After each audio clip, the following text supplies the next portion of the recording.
வணக்கத்துடன் பெப்பரன்சால் தமிழ் சொந்தங்களே, நான் உங்கள் இன்பா. நான் பேசிக்கொண்டிருக்கக்கூடிய இந்த வலையொலியை நீங்கள் பகிர்ந்தளித்தால் நான் வெளியிடக்கூடிய காணொளிகள் உங்களை வந்து அடைவதற்கான ஒரு களத்தை அது எட்டும். இன்று சில ஊடகங்களில் ஒரு குரல் பதிவு வெளியாகியிருந்தது. அந்த குரல் பதிவில் ஒரு உணர்ச்சிபூர்வமான குரல் பதிவு என்று எடுத்துக்கொள்ளலாம். தன் மனதிற்குள் இருந்த குமரல்களை ஒருவர் கொட்டி தீர்த்தார் என்று எடுத்துக்கொள்ளலாம். அல்லது நடந்து கொண்டிருக்கக்கூடிய ஒரு விடயத்தை எதிர்த்து அவர் தன்னுடைய குரலை பதிவு செய்திருக்கிறார் என்று எடுத்துக்கொள்ளலாம். இந்த மூன்று கோணத்தில் அதை எடுத்துக்கொள்ளலாம். அது யாரை மையப்படுத்தி வெளியான குரல் பதிவு என்றால், செந்தமிழன் சீமான் அவர்களை மையப்படுத்திய குரல் பதிவு.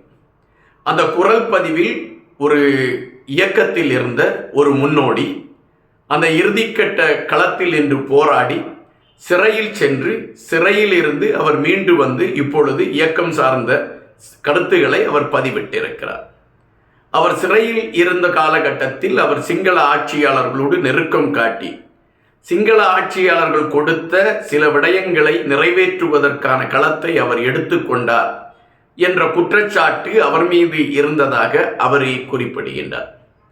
அதன் பின்பு அவருடைய ஒட்டுமொத்த வார்த்தைகளும் சீமான் அவர்களுடைய செயல்பாடுகளை மையப்படுத்தி பயணித்திருக்கிறது. இங்கு நான் பேசுகின்ற இந்த வார்த்தை சீமான் அவர்களுக்கு வக்காலத்து அல்ல, அல்லது சீமான் அவர்களுடைய செயல்பாடுகளை நியாயப்படுத்துகின்ற கருத்தும் அல்ல. இங்கு அந்த குறிப்பிட்ட தோழர் குறிப்பிட்ட முதல் வார்த்தை, சீமான் ஒரு மலையாளி, அவர் தமிழர்களை மையப்படுத்திய களங்களை எப்படி எடுக்க முடியும் என்ற கேள்வியை கேட்டிருக்கிறார். இது நியாயமான கேள்விதான். தமிழ் தேசியத்தை மையப்படுத்திய கருத்தை ஒரு மலையாளி சீமான் எப்படி எடுத்து வைக்க முடியும் என்று.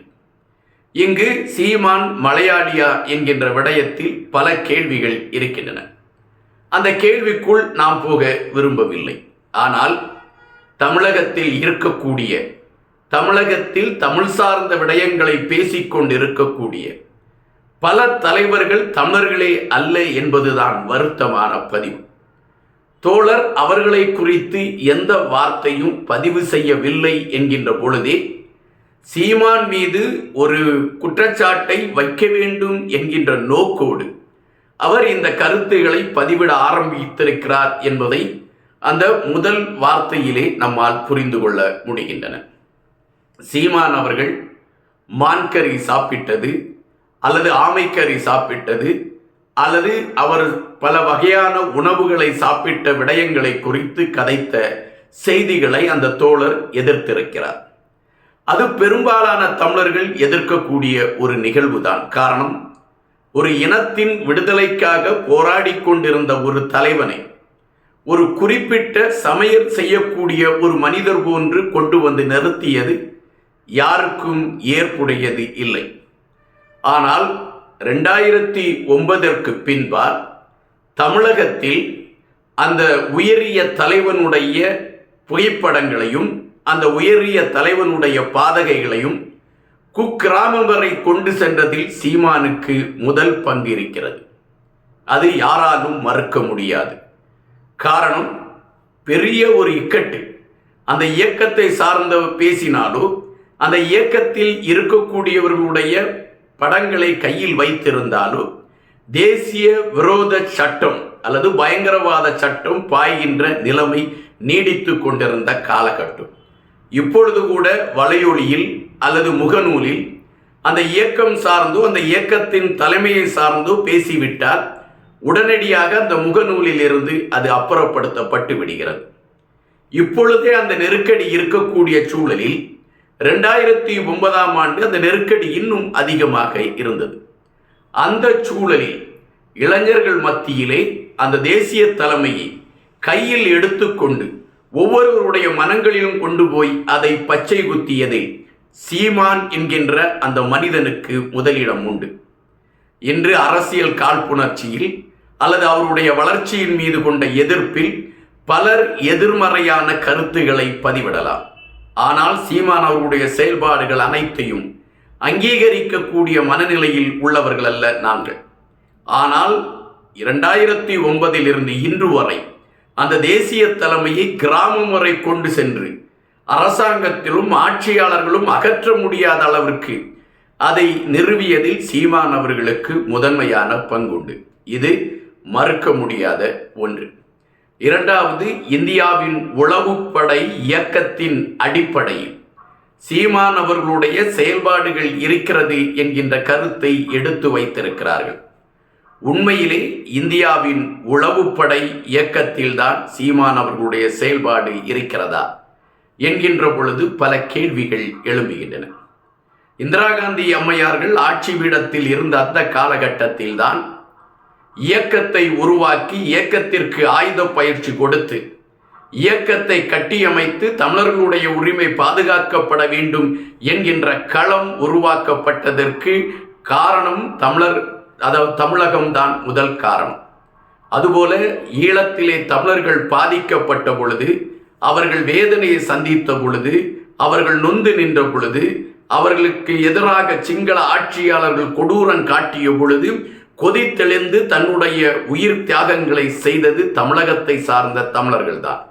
ஆனால் அந்த தமிழர்களும் ஈழத்தமிழர்களும் ஒன்றிணையக்கூடாது என்கின்ற கருத்தை மையப்படுத்திய பதிவுகளை இந்த தோழர் பதிவிட்டிருக்கிறார். அப்படி என்றால் சிங்கள ஆட்சியாளர்கள் தமிழகத்தில் இருக்கக்கூடிய தமிழர்களோடு ஈழத்தமிழர்கள் ஒன்றிணைந்து விடக்கூடாது என்பதை துல்லியமாக அதை கணித்து அதற்கான ஒரு களத்தை உருவாக்கி இருக்கிறார்கள். அந்த களத்தில் இந்த தோழர் பலியாகி இருக்கிறார் என்பதைத்தான் அவருடைய குரல் பதிவு நமக்கு எடுத்து வைக்கிறது. இது நாம் மிகவும் உன்னிப்பாக கவனிக்க வேண்டிய ஒரு விடயமாக இருக்கின்றது.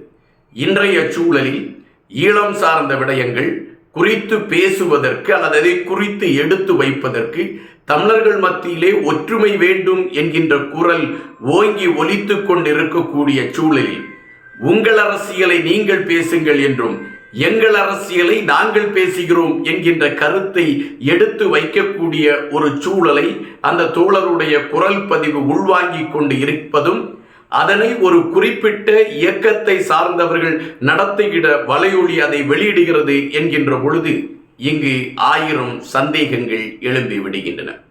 ஐயா பழ நெடுமாறன் அவர்கள் இந்த இயக்கம் சார்ந்த விடயங்களில் காட்டிய தீவிரத்தையும் அந்த தோழர் ஒரு கேலியாக பேசியிருக்கிறார்.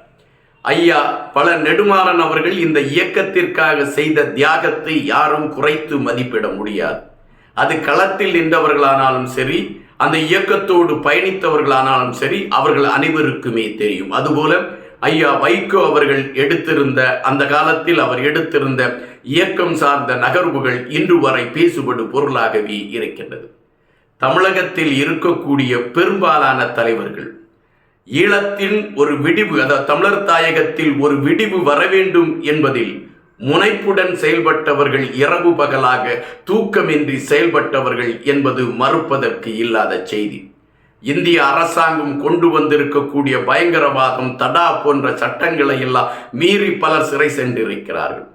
ஆனால் இன்றைய சூழலில் அவர்களை இகழ்ந்து பேசுவதும், அவர்களும் ஈழத்தமிழர்களும் வேறு வேறு என்ற கருத்துக்களை பதிவிடுவதும், இது ஒரு குழப்பத்தை உருவாக்குவதற்கு திட்டமிட்டு சிங்கள ஆட்சியாளர்கள், தோல்வியுற்றவர்கள் உருவாக்கி இருக்கக்கூடிய ஒரு பதமாகத்தான் பார்க்க முடிகிறது. நன்றியுடன் என்பார்.